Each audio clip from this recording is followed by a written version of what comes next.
आज की वीडियो में हम बात करेंगे कि आरआरसी यानी कि रेलवे रिक्वायरमेंट सेल के नॉर्थर्न रेलवे का फॉर्म अप्रेंटिस जो जिसकी पोस्ट है 3093, उसका फॉर्म किस तरीके से फिलअप करेंगे वो सारी जानकारी आपको इसी वीडियो में मिलेगी दोस्तों। तो चलिए शुरू करते हैं। सबसे पहले गूगल खोल लेना है आपको। यहाँ पर गूगल पर आपको लिखना है आरआरसी। तो यहाँ पर आरआरसी एनआर लिखा हुआ आ जाएगा, railway requirement cell northern railway. ये पहली वेबसाइट आपको ओपन कर लेनी है। यहाँ पर से यहाँ पे मैंने ओपन कर लिया है। यहाँ पर दोस्तों यहाँ पे 3093 apprentice under the apprentice act 1996 यानी कि अप्रेंटिस की पोस्ट है 3093। यहाँ पर दोस्तों क्लिक हियर फॉर नोटिफिकेशन पे क्लिक करके आप नोटिफिकेशन पूरा देख सकते हैं कि कौन कौन अप्लाई कर सकता है, एज क्या होगी और जो भी जानकारी वो यहाँ पे आपको मिल जाएगी। यहाँ पे दिया हुआ दोस्तों 3093 पोस्ट है और नीचे यहाँ पे कुछ डेट दी हुई है। लास्ट डेट 20 अक्टूबर 2021 है। मेरिट लिस्ट छुटेगी 9 नवंबर 2021 को।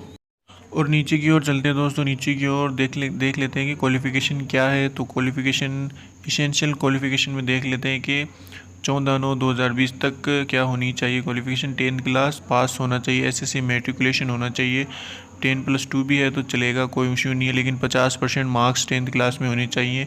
और मस्ट हैव पास्ड आईटीआई, और आईटीआई भी पास होना चाहिए।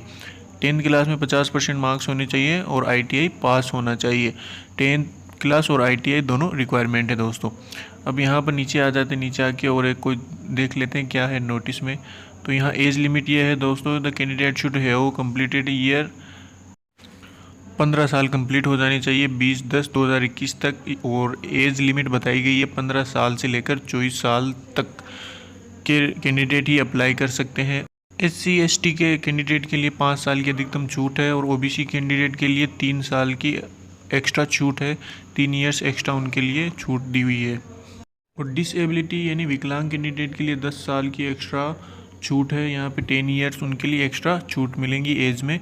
और यहाँ पर दोस्तों फिर नीचे अगर कोई एक्स सर्विस मैन है तो उनके लिए भी 10 ईयर एज में एक्स्ट्रा छूट है यहाँ पर।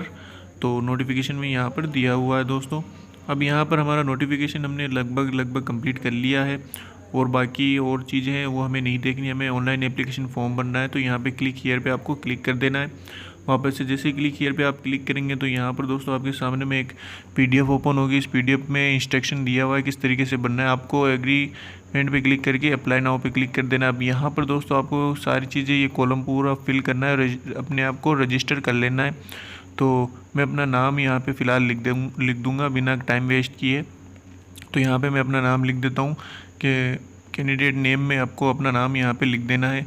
नाम लिखने के बाद में दोस्तों नेक्स्ट कॉलम है आपके फादर नेम का। आपको यहाँ पर क्या लिखना है, फादर नेम, अपने फादर का नेम यहाँ पे लिख देना है। फिर उसके बाद में दोस्तों यहाँ पर मोबाइल नंबर लिखना है। दोस्तों मोबाइल नंबर आपको वही लिखने हैं जो आपके जो सही मोबाइल नंबर है चालू हो। इस पर OTP आएगा, इसलिए आपको यहाँ पे मोबाइल नंबर लिखने हैं। OTP और आगे भी कई चीज़ों में पासवर्ड आपको भेजेंगे और भी कई चीज़ों में काम आता है यहाँ पर। फिर उसके बाद में ईमेल आपको लिखना है। आधार कंपलसरी नहीं है। जेंडर यहाँ से आप सेलेक्ट कर लेंगे।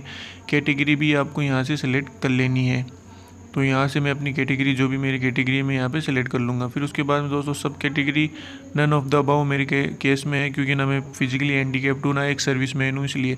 फिर उसके बाद में दोस्तों यहाँ पर डेट ऑफ बर्थ आपको सेलेक्ट कर लेनी है। आपकी जो भी डेट ऑफ बर्थ है वो यहाँ पर आप सेलेक्ट कर लेनी है। दोस्तों एज का मैंने यहाँ पे नोटिफिकेशन पढ़ के बताया था, तो उसी अकॉर्डिंग करना है। अगर आप ओवर एज डाल देंगे तो यहाँ पे नहीं होगा। रजिस्टर पे फिर उसके बाद में आपको क्या करना है, क्लिक कर देना है। जैसे रजिस्टर पर क्लिक करेंगे यहाँ पर you are now successfully registered. यहाँ पर आपके ID, पासवर्ड और मोबाइल नंबर शो होंगे। ये आपको मेल द्वारा भी भेज दिए जाएंगे। यहाँ नीचे लिखा हुआ है ऑनलाइन आवेदन भरने के लॉगिन यूज़र ID और पासवर्ड अपने पंजीकृत ईमेल ID पर भेज दिया गया है। यानी कि ID पासवर्ड आपके पंजीकृत आपने जो मेल ID डाली उस पर भेज दिया गया है।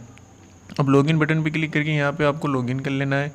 आपकी ईमेल ID यहाँ पर लिख देनी है, रजिस्टर्ड ईमेल ID। फिर उसके नीचे आपको यहाँ पे पासवर्ड लिख देना है। मैंने पासवर्ड कॉपी कर लिया तो मैं यहाँ पेस्ट कर दूँगा। फिर लॉगिन बटन पे क्लिक करना है।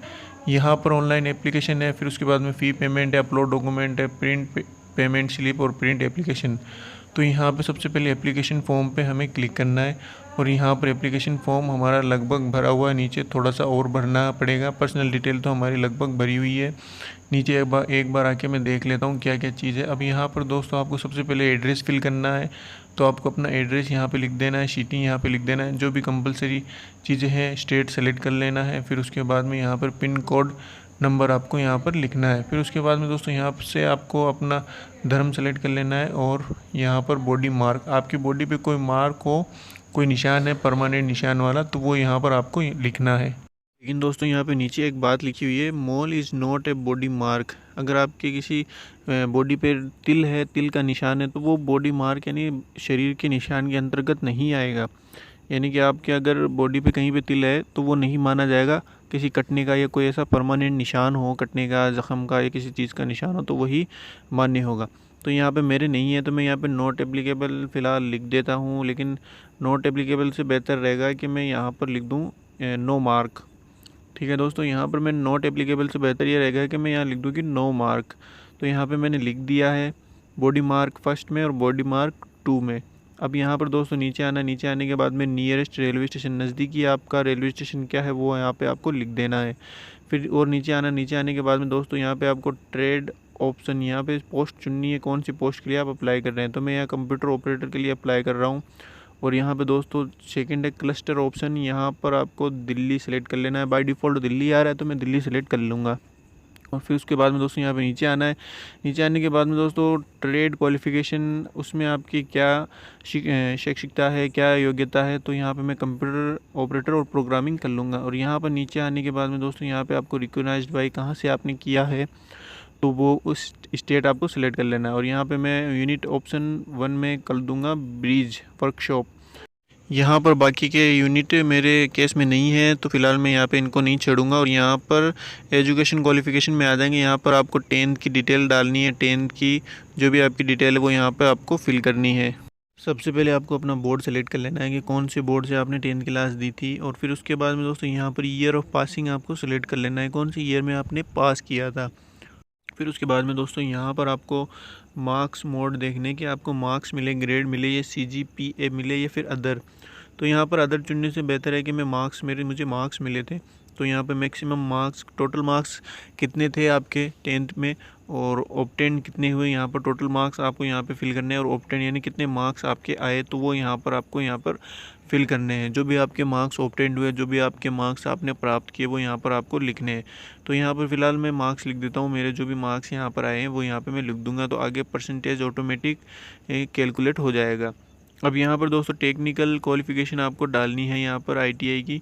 तो यहाँ पे इंस्टीट्यूट का नेम आपको लिख देना है, जो भी टेक्निकल क्वालिफ़िकेशन है आपके पास और ITI की, तो वो यहाँ पर आपको लिखनी है, इंस्टीट्यूट नेम लिख देना है। फिर उसके बाद में ईयर ऑफ पासिंग आपको लिख देना है, कौन सी ईयर में आपने पास किया वो आप यहाँ पर आपको लिख देना है। फिर उसके बाद में दोस्तों नेक्स्ट कॉलम आएगा आपके सर्टिफिकेट नंबर।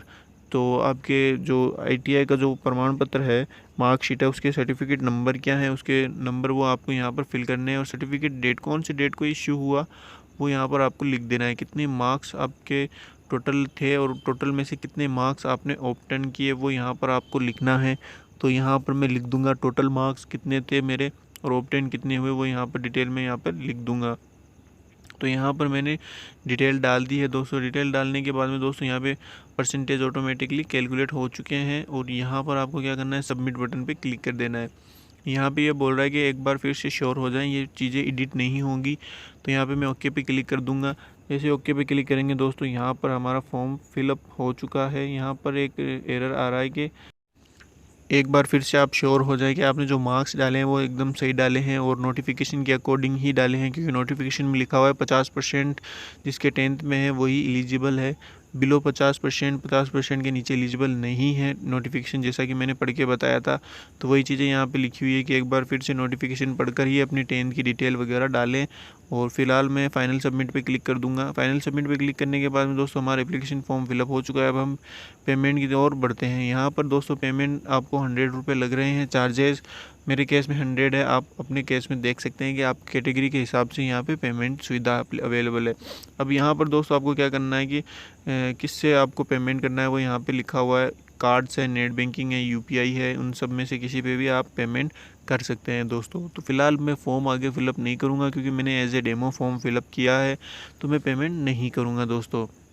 अब चलते हैं दोस्तों हम वापस होम पेज पे दोस्तों यहाँ पे आपको पेमेंट करने के बाद में अपलोड डॉक्यूमेंट करना है, फ़ोटो साइन अपलोड करने हैं। फिर उसके बाद में प्रिंट पेमेंट स्लिप कर लेना है। पेमेंट की स्लिप आपको यहाँ से प्रिंट कर लेनी है। फिर उसके बाद में प्रिंट एग्ज़ाम फॉर्म आपको प्रिंट कर लेना है। तो दोस्तों इसी तरीके से आप अपना फॉर्म फिलअप कर सकते हैं। अगर दोस्तों वीडियो अच्छी लगी हो तो सब्सक्राइब करें, लाइक करें और दोस्तों के साथ शेयर करना ना भूलें, क्योंकि ऐसी ही वीडियो मेरे चैनल पे अपलोड की जाती हैं।